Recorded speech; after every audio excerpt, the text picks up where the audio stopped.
నిమిషాల్లోనే కేటీఆర్ వెంట అడ్వకేట్ రామచంద్రరావు కూడా బయలుదేరి వెళ్లారు. మరో 5 నిమిషాల్లోనే ఏసీబీ ఆఫీస్ కు ఆయన చేరుకుంటారు. విచారణను ఎదుర్కోబోతున్నారు. అయితే అడ్వకేట్ ఈ విచారణను గమనించవచ్చు, కాకపోతే ఆ విచారణలో ఎటువంటి క్వశ్చన్స్ ని రైజ్ చేస్తున్నారు, ఏం సమాధానాలు చెప్తున్నారు అన్నది మాత్రం వినడానికి వీల్లేదు. కానీ అక్కడి పరిస్థితిని మాత్రం ఆయన గమనించే అవకాశాన్ని కోర్టు కల్పించింది కాబట్టి ఆయనతో పాటు అడ్వకేట్ రామచంద్రరావు కూడా వెళ్లారు. మరో 5 నిమిషాల్లోనే ఆయన ఏసీబీ ఆఫీస్ కు చేరుకునే అవకాశం కనిపిస్తోంది. అంతకు ముందు నందినగర్లోని నివాసం దగ్గర బయలుదేరే సమయంలో కేటీఆర్ మాట్లాడిన విషయాల్ని మనం చూసాం. అండ్ ఏసీబీ ఆఫీస్ దగ్గరికి ఒకసారి వెళ్దాం. బ్యూరో చీఫ్ విజయ్ అక్కడ సిద్ధంగా ఉన్నారు డీటెయిల్స్ అందించడానికి. విజయ్, ఎంతసేపట్లో అక్కడికి రీచ్ అవ్వచ్చు? మరొక 3-4 నిమిషాల్లోనే మాజీ మంత్రి కేటీఆర్ ఏసీబీ కార్యాలయానికి చేరుకుంటారు. ఏసీబీ కార్యాలయం దగ్గర పోలీసులు ఇప్పటికే అలర్ట్ అయినటువంటి పరిస్థితి కనిపిస్తుంది. ఈ కేసులో ఆయన పైన ఏసీబీ చేస్తున్న అలిగేషన్స్ ఏవైతే ఉన్నాయో దాదాపు 30 ప్రశ్నలతో కూడినటువంటి ఒక క్వశ్చన్ కూడా రెడీ చేశారు. 3 ఆఫీసర్ల బృందం ఏసీబీ జాయింట్ డైరెక్టర్ రితిరాజ్తో పాటుగా మరొక 2 ఆఫీసర్లు, ఒక అడిషనల్ ఎస్పీతో పాటు ఒక డీఎస్పీ, మొత్తం ముగ్గురు అధికారులు మాజీ మంత్రి కేటీఆర్ని విచారించబోతున్నారు.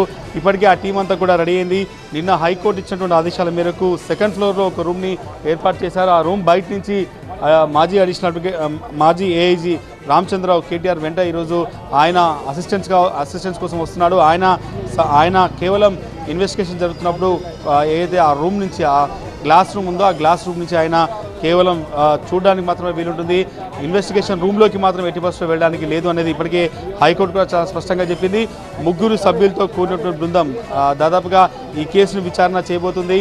ఏసీబీ జాయింట్ డైరెక్టర్గా ఉన్నటువంటి రితిరాజ్ ఈ కేసుని కేటీఆర్ని క్వశ్చన్ చేయబోతున్నారు. దాంతోపాటుగా ఒక అడిషనల్ ఎస్పీ, ఒక డీఎస్పీ, మొత్తం 3 సభ్యులతో కూడిన బృందం ఈరోజు మాజీ మంత్రి కేటీఆర్ని విచారించబోతున్నారు. నిన్న అరవింద్ కుమార్ ఇచ్చినటువంటి స్టేట్మెంట్ ఆధారంగా ఇప్పటికే క్వశ్చన్ రెడీ చేశారు.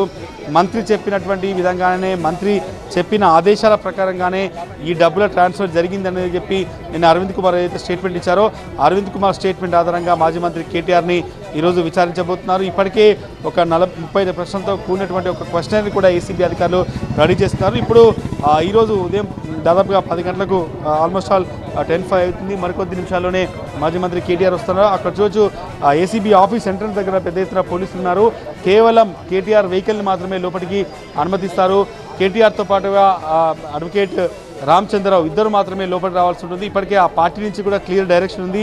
ఎవరు కూడా ఏసీబీ ఆఫీస్ పరిసర ప్రాంతాల్లోకి రావద్దని చెప్పారు. అందరూ తెలంగాణ భవన్లో ఉండాలని చెప్పిన నేపథ్యంలో పోలీసులు కూడా పెద్ద ఎత్తున ఇక్కడ ఫోర్స్ అయితే పెట్టిన పరిస్థితి కనిపిస్తుంది. ఎవరు కూడా పార్టీ కార్యకర్తలు కావచ్చు, ఎవరు కూడా లోపలికి రాకూడదని చెప్పిన నేపథ్యంలో పోలీసులు కూడా ఎవరు కూడా రావద్దని చాలా స్పష్టంగా చెప్పారు. కాబట్టి ఇన్వెస్టిగేషన్లో భాగంగా మాజీ మంత్రి కేటీఆర్తో పాటుగా ఆయనకు అసిస్టెంట్స్గా వస్తున్నటువంటి రామచంద్రరావు ఇద్దరిని మాత్రమే లోపలికి అనుమతిస్తామని చెప్పారు. చూడొచ్చు మెయిన్ గేట్ ఎంట్రెన్స్ ఏదైతే ఉందో మెయిన్ గేట్ ఎంట్రెన్స్ కేవలం నార్మల్ వెహికల్స్, అంటే ఈ ఏరియాలో ఉండే వాళ్ళ వెహికల్స్ని అలో చేస్తున్నారు. టీఆర్ఎస్ పార్టీకి సంబంధించినటువంటి ఏ పార్టీకి సంబంధించినటువంటి లీడర్ల సంబంధించిన వెహికల్స్ కావచ్చు వీటిని కూడా అనుమతించమని చెప్పినటువంటి పరిస్థితి కనిపిస్తుంది. కోర్టు ఆదేశాలు స్పష్టంగా ఉన్నాయి. కేవలం మాజీ మంత్రి కేటీఆర్ ఆయన అడ్వకేట్తో మాత్రమే వెళ్లాల్సి ఉంటుంది. చూడొచ్చు వెహికల్స్ ఏవైతే లోపలికి వస్తున్నాయో ఆ వెహికల్స్ అన్ని కూడా లోపలికి వస్తున్నటువంటి దృశ్యాలు మనం చూస్తున్నాం. పోలీసు అక్కడంతా కూడా అలర్ట్గా ఉన్నారు. కొద్ది నిమిషాల్లోనే మాజీ మంత్రి కేటీఆర్తో పాటు అడ్వకేట్ రామచంద్రరావు ఇద్దరు కూడా లోపలికి వస్తారు. ఎంట్రన్స్కి రీచ్ అయిన ఈ వెహికల్స్ దాదాపుగా కొంత కాన్వాయ్ రూపంలోనే వచ్చారు. కానీ అందరినీ అక్కడ ఆపుతామని చెప్పి ముందుగానే చెప్పారు. కాబట్టి మనం కొంచెం ఫర్లాంగ్ దూరంలో చూడొచ్చు అక్కడ పోలీస్ మూవ్మెంట్ స్టార్ట్ అయింది, అలర్ట్ స్టార్ట్ అయింది. కొంత ముందుకెళ్ళి యూటర్న్ చేసుకొని ఇమీడియట్గా లోపలికి రావాల్సి ఉంటుంది. అక్కడ ఫోర్స్ అంతా కూడా రెడీగా అయినటువంటి పరిస్థితి మనం చూస్తున్నాం. ఫోర్స్ అంతా కూడా రెడీగా ఉంది. వాళ్ళు కేవలం కేటీఆర్ ఒక వెహికల్ని మాత్రమే అనుమతిస్తారు. మిగతా ఏ వెహికల్ని కూడా పోలీసులు కూడా అనుమతించినటువంటి పరిస్థితి కనిపిస్తుంది. గత విచారణ సందర్భంగా కేటీఆర్ ఏదైతే అడ్వకేట్ ఉంటేనే లోపలికి వెళ్తానని చెప్పారో ఇప్పుడు అదేవిధంగా కోర్టు నుంచి కూడా ఆయనకు అసిస్టెన్స్ వచ్చింది. కాబట్టి మాజీ మంత్రి కేటీఆర్ అడ్వకేట్ రామచంద్రరావుని వెంట పెట్టుకొని లోపలికి వస్తారు. ఇన్వెస్టిగేషన్ రూమ్లోకి కేటీఆర్ ఒక్కడే వెళ్తారు. ఆయన లైబ్రరీలో ఉండి ఈ విచారణ చూడాల్సి ఉంటుంది. గ్లాస్ రూమ్లో నుంచి మాత్రమే చూడాల్సి ఉంటుంది. ఆయన ఫిజికల్గా వెళ్ళడం కావచ్చు, లోపలికి వెళ్ళడం కావచ్చు, ఇంట్రాగేషన్ రూమ్లోనికి వెళ్ళడానికి వీలు లేదు అనేది చాలా స్పష్టమైన హైకోర్టు ఆదేశాలు ఉన్నాయి. కాబట్టి కేటీఆర్ వెహికల్ లోపలికి ఎంటర్ అవుతుంది. చూడొచ్చు మనం మెయిన్ ఎంట్రన్స్లోకి, ఏసీబీ ఆఫీస్ ఎంట్రన్స్లోకి కేటీఆర్ వెహికల్ ఎంటర్ అవుతున్నటువంటి దృశ్యాలను కూడా చూడొచ్చు. అక్కడ పోలీసులు పెద్ద ఎత్తున ఉన్నారు. వెస్ట్ జోన్ పోలీసులు అంతా కూడా పెద్ద ఎత్తున అలర్ట్గా ఉన్నారు. ఎందుకంటే ఎవరిని కూడా ఈ పరిసర ప్రాంతాల్లో ఉండడానికి వీలు లేకుండా ఉన్న ఉంచినటువంటి పరిస్థితి కనిపిస్తుంది. వెహికల్ లోపలికి ఎంటర్ అవుతుంది, గేట్ దగ్గరికి వెహికల్ రీచ్ అయింది. చూడొచ్చు మనం కేటీఆర్ వస్తున్నటువంటి వెహికల్ని పోలీసులు ఎక్కడైతే కేవలం ఒక వెహికల్ని మాత్రమే లోపలికి అనుమతించే పర్మిషన్ ఉంది కాబట్టి సో కేటీఆర్ వెహికల్ ఒకదాన్ని మాత్రమే లోపలికి అనుమతించడం కోసం అక్కడ పోలీసులు మాట్లాడుతున్న దృశ్యాలు కూడా చూడొచ్చు. సో కాసేపట్లోనే కేటీఆర్ దాదాపుగా ఆ గేట్ నుంచి ఇక్కడికి వస్తారు. కేవలం 300 మీటర్స్ దూరం మాత్రమే ఉంది. చూడొచ్చు కేటీఆర్ వెహికల్ని మాత్రమే లోపలికి అనుమతిస్తున్నారు. మిగతా ఏ వెహికల్ని కూడా లోపలికి అనుమతించని పరిస్థితి ప్రస్తుతం అక్కడ కనిపిస్తుంది. మనం ఇక్కడి నుంచి చూస్తే పోలీస్ అంతా కూడా అక్కడ మిగతా వెహికల్స్ అంతా కూడా ఆపుతున్నటువంటి పరిస్థితి కనిపిస్తుంది. ఏ వెహికల్ని కూడా అనుమతించలేదు. కేవలం మాజీ మంత్రి కేటీఆర్ వెహికల్ ప్రస్తుతం లోపలికి ఎంటర్ అవుతుంది. ఆయన ఒక్క వెహికల్ మాత్రమే పోలీసులు లోపలికి అనుమతిస్తున్నారు. మిగతా ఏ వెహికల్ని వెంట వస్తున్నటువంటి ఏ వెహికల్ని కూడా లోపలికి అనుమతించడం లేదు. చూడొచ్చు అక్కడ కేటీఆర్ వెహికల్ని పోలీసులు పూర్తిగా కూడా ఒక వెహికల్ మాత్రమే లోపలికి అనుమతించాలన్న ఇన్స్ట్రక్షన్స్ ఉన్నాయి కాబట్టి ఆ ఒక్క వెహికల్ని మాత్రమే లోపలికి అనుమతించేటువంటి ప్రయత్నం చేస్తున్నారు. మిగతా ఏ వెహికల్ని కూడా లోపలికి అయితే అనుమతించేటువంటి పరిస్థితి అయితే కనిపిస్తుంది. చూడొచ్చు ఆయన బయటికి దాదాపుగా అక్కడి నుంచి లోపలికి రావడానికి అక్కడ గేట్ దగ్గర ఉన్నారు. మిగతా వెహికల్స్ అన్ని కూడా ఆపేశారు. కేటీఆర్ అక్కడ మీడియాతో కూడా మాట్లాడుతున్నటువంటి పరిస్థితి మనం చూస్తున్నాం. మరికొద్ది నిమిషాల్లోనే కేటీఆర్ అక్కడి నుంచి ఇక్కడికి చేరుకొని ఏసీబీ కార్యాలయంలో ఏసీబీ ఇన్వెస్టిగేషన్లో ఏసీబీ హెడ్ క్వార్టర్స్లో జరుగుతున్న ఇన్వెస్టిగేషన్కి హాజరు కానున్నారు.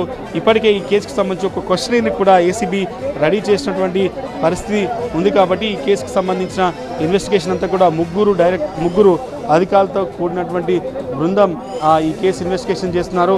కేటీఆర్ వెహికల్ని లోపలికి వస్తుంది. చూడొచ్చు కేటీఆర్ వెహికల్ని లోపలికి పోలీసులు అనుమతించారు. మాజీ మంత్రి కేటీఆర్ వెహికల్ లోపలికి ఎంటర్ అయ్యి ముందుకు వస్తున్నటువంటి దృశ్యాలు మనం చూస్తున్నాం. పోలీసులు మిగతా వెహికల్స్ అన్నిటి కూడా ఆపేశారు. కేవలం కేటీఆర్ వెహికల్ మాత్రమే లోపలికి అనుమతించారు. చూడొచ్చు ఆ వైట్ కలర్ కేటీఆర్ కారు అయితే ఉందో ఆ కారు లోపలికి వస్తుంది. ఆ లోపలికి వస్తున్నటువంటి విజువల్స్ కూడా మనం చూడొచ్చు. ఏసీబీ కార్యాలయానికి దగ్గరికి కేటీఆర్ వెహికల్ చేరుకుంది. మిగతా వాళ్ళందరినీ కూడా ఆపేశారు. ఎవరిని కూడా లోపలికి అనుమతించిన పరిస్థితి కనిపిస్తుంది. మధ్య మధ్య కేటీఆర్ వెహికల్ వస్తున్నటువంటి దృశ్యాలు మనం చూడొచ్చు. ఏసీబీ కార్యాలయం లోపలికి వస్తున్నారు. ఏసీబీ కార్యాలయానికి ఆయన చేరుకుంటున్న దృశ్యాలు కూడా మనం చూడొచ్చు. అలా విజువల్ చాలా స్పష్టంగా కనిపిస్తుంది. ఆ వెహికల్లో ముందు మాజీ మంత్రి కేటీఆర్ కూర్చున్నారు. వెనక భాగంలో మాజీ అడ్వకేట్ రామచంద్రరావు కూర్చున్నారు. చూడొచ్చు మాజీ మంత్రి కేటీఆర్ ఏసీబీ కార్యాలయంలోకి వెళ్తున్నారు. అభివాదం చేస్తూ కేటీఆర్ వెళ్తున్నారు. వెనుక అడ్వకేట్ రామచంద్రరావు కూడా ఉన్నటువంటి పరిస్థితి కనిపిస్తుంది. అడ్వకేట్ రామచంద్రరావు మాజీ మంత్రి కేటీఆర్ ఇద్దరు కూడా లోపలికి వెళ్ళారు. ఇద్దరు లోపలికి వెళ్ళినటువంటి పరిస్థితి చూస్తున్నాం. ఇద్దరు కూడా లోపలికి ఇన్వెస్టిగేషన్ కోసం మాజీ మంత్రి కేటీఆర్ ఏసీబీ కార్యాలయం లోపలికి వెళ్ళారు. సో ఇక ఇన్వెస్టిగేషన్ మరికాసేపట్లో ప్రారంభమవుతుంది. కేటీఆర్తో పాటుగా వెనక సీట్లో రామచంద్రరావు ఇద్దరు మాత్రమే ఉన్నారు. వాళ్ళిద్దరు కూడా ప్రస్తుతం లోపలికి వెళ్ళినటువంటి పరిస్థితి కనిపిస్తుంది. కొద్దిసేపట్లోనే మాజీ మంత్రి కేటీఆర్ విచారణ ఏసీబీ కార్యాలయంలో స్టార్ట్ అవుతుంది. ముగ్గురు అధికారులతో కూడినటువంటి బృందం మాజీ మంత్రి కేటీఆర్ని పూర్తిగా కూడా విచారించడం కోసం ఏసీబీ సిద్ధమైనటువంటి పరిస్థితి కనిపిస్తుంది. ఏసీబీ హెడ్ క్వార్టర్స్లోని 2వ ఫ్లోర్లో ఈ విచారణ జరుగుతుంది.